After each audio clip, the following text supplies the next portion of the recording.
আচ্ছা, জাপানে থাকতে গেলে জাপানি ভাষা জানাটা কতটা গুরুত্বপূর্ণ? অনেক, অনেক, অনেক গুরুত্বপূর্ণ। কারণ জাপানিজ ভাষা বা জাপানিজ ল্যাঙ্গুয়েজ ছাড়া এখানকার মানুষজন আর কোনো ভাষা বোঝেও না, আর কোনো ভাষাতে কথাও বলে না।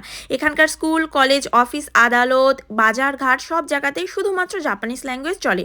তাই জাপানে এসে বিশেষত ডিপেন্ডেন্ট বা ফ্যামিলি ভিসায় যদি একা, একা বাজার-ঘাট, স্কুল, কলেজ বা অফিস, আদালত যেইখানেই যেতে চাও না কেন, তার জন্য কিন্তু জাপানিজ ভাষা শেখাটা একদমই ম্যান্ডেটরি একটা জিনিস।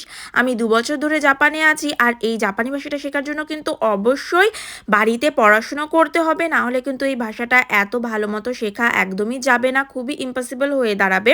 তাই জাপানে এসে সবথেকে প্রথম এবং গুরুত্বপূর্ণ কাজ হলো জাপানিজ ভাষাটাকে শেখা এবং বাড়িতে পড়া।